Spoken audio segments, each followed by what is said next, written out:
नमस्कार, good evening. मैं हूं आकांक्षा शर्मा और आप देख रहे हैं बियॉन्ड द हेडलाइंस, जहां हम बात करते हैं सुर्खियों से हटकर और खबर की तह तक जाकर। फिलहाल अब तक की हेडलाइंस। दिल्ली धमाके के आरोपी उमर नबी के फोन से एनआईए को मिला एक वीडियो ने साफ किए उमर के मंसूबे। कश्मीर में सीआईके की रेड, आतंकी नेटवर्क की जांच में हुई कई जगह रेड। एनआईए के बाद अब ईडी की अल फलाह यूनिवर्सिटी के अधिकारियों के घरों में रेड। मुख्यमंत्री उमर अब्दुल्ला ने नौगाम पीड़ितों से की मुलाकात। बड़गाम हारने के बाद गांदरबल पहुंचे उमर। नशा तस्करी का घिनौना चेहरा, ड्रग्स बेचने वाले कपल को पुलिस ने पकड़ा। और अब खबरें विस्तार से। मेरे साथ होंगे मेरे सीनियर सहयोगी दीपक खजूरिया। सबसे पहले बात करते हैं दिल्ली धमाके के मास्टरमाइंड उमर नबी का एक वीडियो सोशल मीडिया और न्यूज चैनल्स पे काफी वायरल हो रहा है। उसमें उमर सुसाइड बॉम्बिंग को शहादत का मिशन बताते नजर आए। आप सभी ने जाहिर सी बात है उस वीडियो को देखा भी होगा और अपने अजम्पशंस भी बनाए होंगे, तो क्यों ना आज हम उस वीडियो को कहीं ना कहीं डिकोड करें। तो दीपक जी, आप प्लीज इस वीडियो को डिकोड करके हमारे दर्शकों को सुनाएं। देखिए, सुन तो चुके होंगे, हमने भी चैनल पे चलाया था, पर बड़ी बात यह है कि आतंकी उमर उन नबी जो पुलवामा का रहने वाला था और दिल्ली धमाके का मुख्य आरोपी था, जो I-20 कार ब्लास्ट हुई थी रेड फोर्ट के बाहर, वो उसी ने की थी।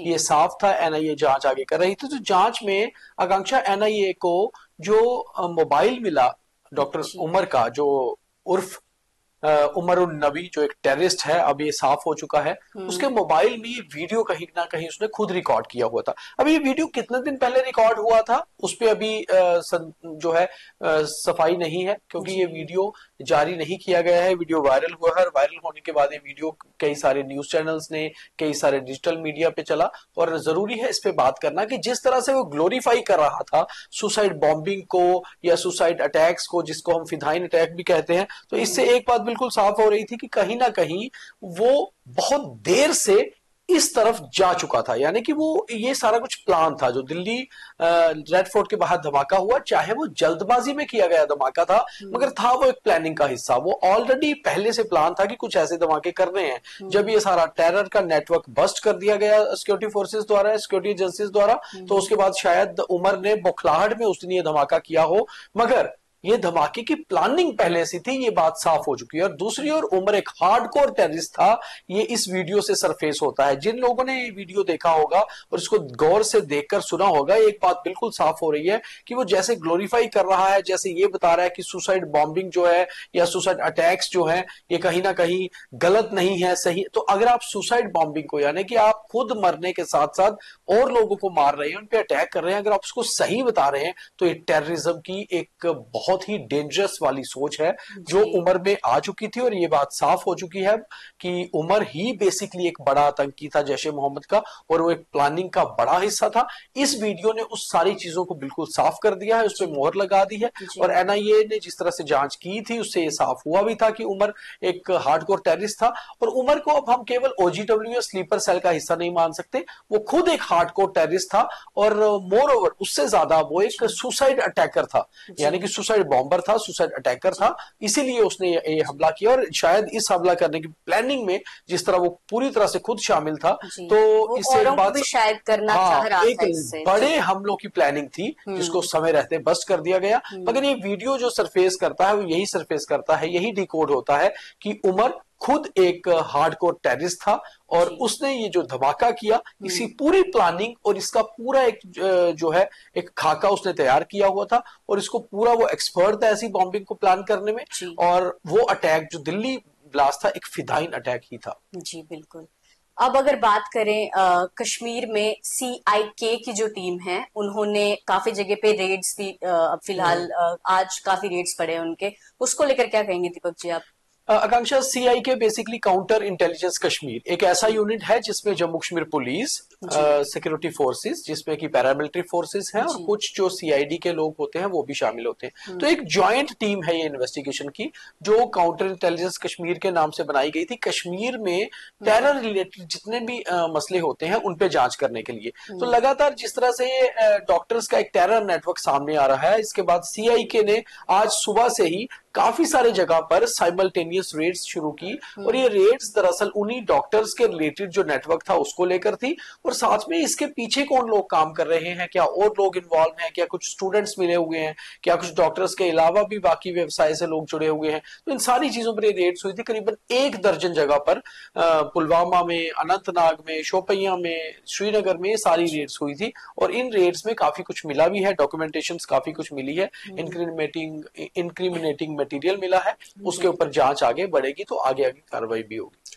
जी, कहीं ना कहीं इस धमाके के बाद एनआईए भी काफी एक्टिवली जांच कर रही है, अब सीआईके भी है, और वही कहीं ना कहीं अब ईडी की भी जांच जो है वो तेज हो चुकी है, और अल फलाह यूनिवर्सिटी में जो कार्यकर्ता थे, कुछ अधिकारी थे, उनके घरों पर भी रेड पड़ी है। दीपक जी, इसको लेकर आप क्या आकांक्षा, हमने लास्ट वीक अपने बीटीएच प्रोग्राम में ही बताया था कि ईडी को परमिशन दी है, गवर्नमेंट ने ऑर्डर किया है एनफोर्समेंट डिपार्टमेंट को कि अल फलाह यूनिवर्सिटी जो फरीदाबाद में है उसके जितने भी फॉरेन फंडिंग है या उसकी लोकल फंडिंग है उसको देखा जाए, उसके ऊपर एक फॉरेंसिक ऑडिट भी किया जाए।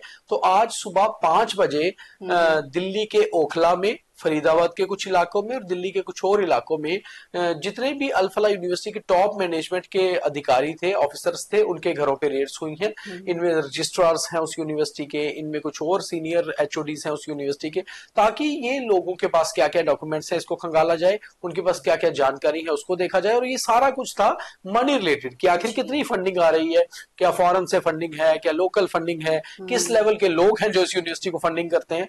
तो ये जो रेड्स थी ये भी बहुत बड़ी रेड्स मानी जा रही है, और जो शाम होते होते हमारे पास इंफॉर्मेशन आई है, काफी सारे डॉक्यूमेंट सीज किए गए ईडी द्वारा, और शायद ये रेड्स आने वाले दिनों में अभी कंटिन्यू भी रहेंगी, और ईडी की टीम बहुत जल्दी अल फलाह यूनिवर्सिटी के कैंपस में जाकर भी कुछ और रेड्स कर सकती है, और इसमें जो काफी कुछ मिला है उसके ऊपर जांच होगी, और पैसा कहां कहां से आ रहा है वो भी देखा जाएगा। अब मैं आपको एक और चीज बता दूं, हमारे व्यूअर्स के लिए भी बहुत इंपॉर्टेंट है कि इसी साल जैसे एनएमसी, नेशनल मेडिकल कमीशन ने हर जो मेडिकल कॉलेज थे उनकी सीट्स बढ़ाई थी, तो अल फलाह यूनिवर्सिटी की भी 50 सीटें बढ़ाई गई थी। पहले वहां 150 सीट्स हुआ करती थी एमबीबीएस की, इस बार 200 की गई थी। तो अब जो नए एडमिशन के स्टूडेंट्स हैं उनको एक तरह से उनके मन में डर आ गया कि अभी उनकी क्लासेस शुरू होने से पहले ऐसा हो रहा है तो क्या यूनिवर्सिटी बंद हो जाएगी। तो उनके लिए भी जो है गवर्नमेंट का कहना है कि जो उन बच्चों को कहीं और एडजस्ट किया जाएगा अगर यूनिवर्सिटी के ऊपर कुछ ऐसा होता है कि सील करनी पड़ती है, कुछ होता है, मगर फिलहाल तो उसकी सारी फंडिंग और बाकी चीजों को लेकर अभी तक ईडी काम कर रही है। जी,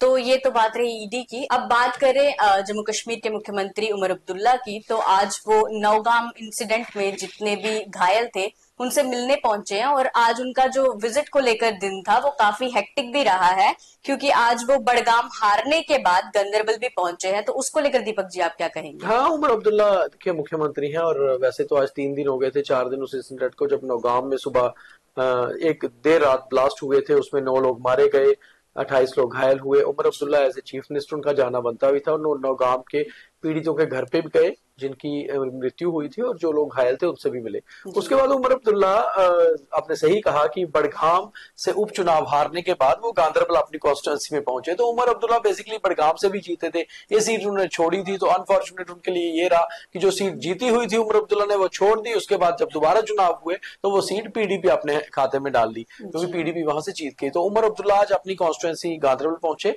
और वहां नेशनल कॉन्फ्रेंस के कार्यकर्ताओं ने नारेबाजी के साथ उनका स्वागत भी कहा। उन्होंने कहा जीत हमारी, जीत हमारी। हालांकि वो किस चीज को जीत कह रहे थे ये समझ नहीं आ रहा था, क्योंकि सीट तो ऑलरेडी नेशनल कॉन्फ्रेंस वो हार चुकी है। मगर उमर अब्दुल्ला ये नहीं चाहते अब की जो उनकी अपनी दूसरी कॉन्स्टिट्यूंसी है गांधरबल, कहीं वो वहां पे लोग उनके खिलाफ हों या वहां पर लोग उनसे नाराज हों। उमर अब्दुल्ला वहां पहुंचे, कई सारे प्रोजेक्ट्स का जो है उद्घाटन किया, कई सारे प्रोजेक्ट्स को नई तरह से शुरू किया, जनता दरबार भी लगाया, लोगों से मुलाकात भी की, उनकी दिक्कतें जानी और उनको जल्द सुलझाने की बात भी कही। तो उमर अब्दुल्ला अपनी बेसिक पॉलिटिक्स में कहीं ना कहीं वापस लौटते हुए आज के विजिट से नजर आए। आज वो काफी एक्टिव नजर आए। तो एक और इंसिडेंट सामने जो आया है नशा तस्करी को लेकर दीपक जी, उसमें एक दंपत्ति को भी अरेस्ट किया गया है और मेरे ख्याल से वो अपनी रोजाना आम जिंदगी का जो खर्चा था वो शायद इसी बिजनेस से चला रहे थे। तो आप इसको कितना खतरनाक समझते हैं, इसको लेकर आप क्या बोलेंगे? देखो आकांक्षा, सबसे पहले तो ये बिजनेस नहीं, इलिसिट बिजनेस है, मतलब नाजायज बिजनेस है। ड्रग्स बेचना, आप किसी की जीवन को बर्बाद कर रहे हो खुद का घर चलाने के लिए। मगर ये बहुत हैरानगी की बात है, एक घिनौना चेहरा है अल्टीमेटली ड्रग पेडलिंग का। अमजद खान एलाइज ताया और उसकी wife Shamshad Akhtar allies putty, ये दोनों हस्बैंड वाइफ जो थे, दोनों कपल सिकंदरपुर कोठे जो बिश्नाह में आता है वहां के रहने वाले थे। इनसे 22 ग्राम हेरोइन यानी कि चिट्टा बरामद हुआ था। मगर बात ये नहीं है कि क्वांटिटी कितनी मिली, बात ये है कि ये दोनों मिलकर ड्रग पेडलिंग किया करते थे। ये दोनों मिलकर ही ड्रग्स को बेचा करते थे और लंबे समय से जो है पुलिस इन पे नजर रखे हुए थी। अभी जो 6 ड्रग पेडलर्स रिसेंटली पकड़े गए, 5 ड्रग पेडलर्स, उसमें से एक ये कपल भी था।